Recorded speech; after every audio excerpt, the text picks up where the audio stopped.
কিছুদিন আগে পর্যন্ত তোমাদেরকে বলছিলাম যে আমাদের গাছে একটাও লাউ হচ্ছে না, মানে দুটো কেটে খাওয়া হয়েছে আর শুধু লাউ শাক কেটে খাওয়া হচ্ছিল। মানে অনেক এখান থেকে লাউ শাক কেটে কেটে খাওয়া হয়েছে, বাড়িতে খাওয়া হচ্ছে, পাড়ার লোকেদেরও ডেকে ঢেকে দিয়েছি অনেক। তো ভাবলাম যে মনে হয় গাছে আর লাউ হবে না। তো এখন দেখছি অনেক লাউ ধরেছে, জানো তো, মানে গুনলে মনে হচ্ছে 100টার উপরে মনে হয়ে গেছে। এই কাটার মতো তো 10টা 12টা হয়েই গেছে।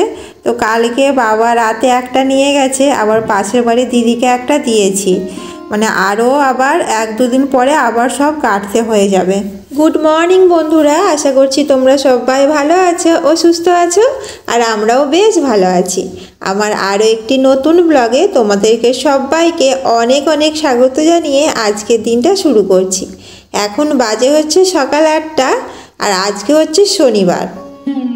আর এখন থেকেই আমার ব্লগটা শুরু করছি তোমাদেরকে সাথে নিয়ে। দেখো আমাদের গাছে কত লাউ হয়েছে, আর এই যে এখানে একটা লাউ তো পচেও গেছে, আর এই যে এর ভেতরেও সব লাউ হয়েছে, এই ভাড়ার ভেতরে, জালের ভেতরে দেখতে পাচ্ছ বড় হয়েছে। এটা মনে হয় 4-5 দিন পরে এটা আবার কাটতে হয়ে যাবে। তো ছোট ছোট ছোট ছোট অনেক গুটি ধরেছে, মানে গুনলে তো গুনে শেষ করা যাবে না, এত হয়েছে। এই দেখো এইখানে একটা, মানে এই সাইজে তো অনেক গুটি ধরেছে। তো আমরা ভেবেছিলাম মনে হচ্ছে আর গাছে লাউ হবে না, এই ডাঁটা কেটে কেটেই খেয়ে নিতে হবে। আর এখানে দেখো বাঁধাকপি গাছগুলো, তো লাউ গাছ এত হয়েছে ভাড়ার মধ্যে, সব আওতা হয়ে গেছে। বাঁধাকপি গাছগুলো জানো তো ভালো হচ্ছে না, এখনও বাঁধাকপি ধরেনি। এই যে ওলকপি ছোট ছোট হয়েছে এই দিকটা, আর ওই দিকটা তো সব বড় বড় তুলে তুলে খাওয়া হচ্ছে। দুদিকেই আমাদের ওলকপি গাছ লাগানো হয়েছে। আর এইখানটা দেখো একটা বড় লাউ হয়েছে, তো এইটা মনে হয় 1-2 দিন পরেই কাটতে হবে। আর লাউ গাছটা এত হয়েছে আর মানে ভাড়ায় রাখা যাচ্ছে না, চারদিক থেকে বেরিয়ে যাচ্ছে। আর এখন দেখো রান্না বসিয়ে দিয়েছি। আজকে রান্না হবে ডিমের ঝোল, আর এই যে 5 মিশালি একটা সবজি হবে, আর হবে হচ্ছে আলু ভাজা। তো আলু ভাজাটা এই যে সকালে টিফিন খাওয়ার জন্য আলুটা ভাজা করেছি, সকালে যে মুড়ি খাওয়া হবে। আর সোনু তো স্কুলে যাবে, সেই জন্যেই সকাল সকাল রান্নাটা বসিয়ে দিয়েছি।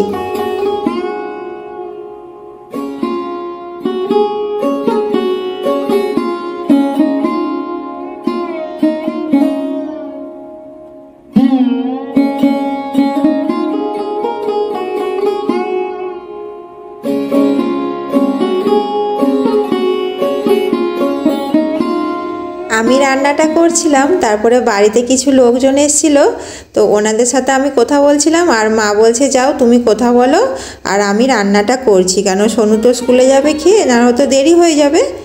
এখনও আমাদের ভাত হয়নি জানো তো। আগে বেশিরভাগ আমি তরকারিটা আগে করে নিই, তারপরেই লাস্টে ভাত বসাই। যখন আমরা খাই তখন তো ভাতটা ঠান্ডা হয়ে যায়, সেই জন্য।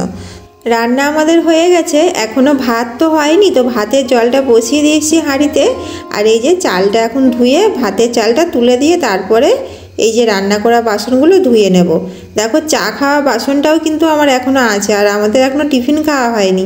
তো বেশিরভাগ এখন কি বলে তো তাড়াতাড়ি তো রান্নাটা বসাই, সেই জন্য আগে চা খেয়ে, আর মা বলে আগে ভাত করে নিই তারপরে টিফিন খাবো। আর টিফিন খেয়ে ভাত বসাতে গেলে না রান্না করতে অনেকটাই দেরি হয়ে যাবে।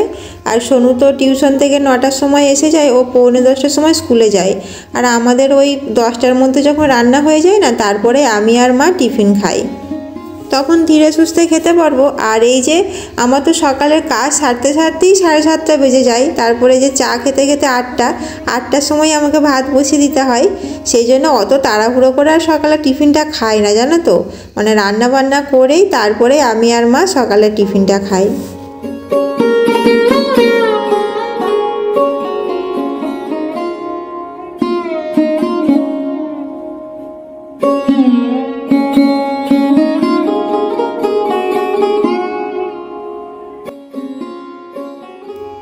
উনানে এখানে আমার এখনও ভাত হচ্ছে, আর এই সময় দেখো জলটাও ভরে নিচ্ছি। ট্যাঙ্কির জল আমার আজকে শেষ হয়নি জানো তো, যে সোনু যেহেতু স্কুলে যাবে তো ভাবলাম একটু জলটা চালিয়ে দিই, দিলে ওই গরম জলে স্নান করতে পারবে। আর মায়ের স্নান করার জলটাও এখন ভরে নেব।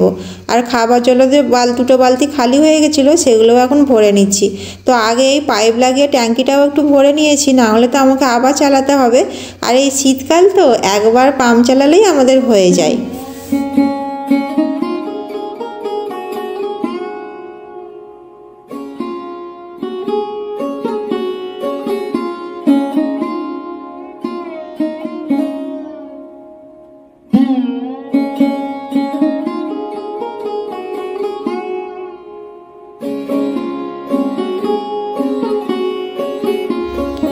চলো 3-4 দিন এই যে গাছগুলোয় জল দেওয়া হয়নি, তো আজকে ভালো করে জল দিয়ে দিই।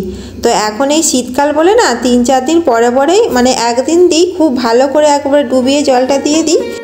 তো 3-4 দিন আর জল আমাকে দিতে হবে না। আর এই শীতকাল বলে 3-4 দিন পর পর জল দিতে হবে, আর গরমকাল বলে তো আমাকে রোজই জল দিতে হবে গাছেতে।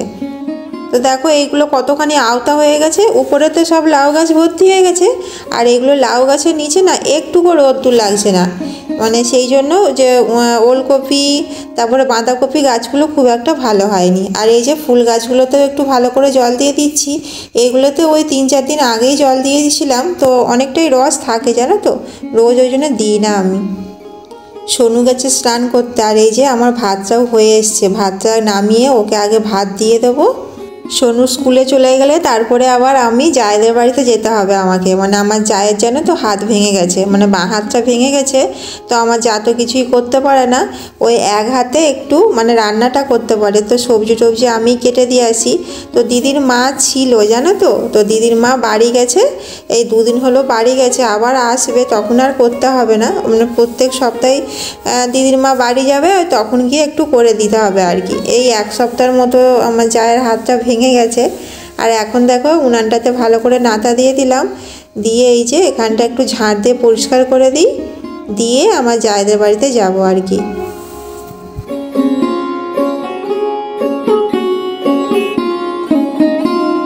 আমাদের এখানে কদিন ধরে ঠান্ডাটা একটু কম আছে জানো তো।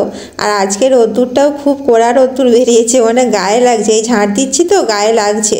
তো চলো আজকে ব্লগটা এই পর্যন্তই। সবাই ভালো থেকো, সুস্থ থেকো, আজকের মতো টাটা।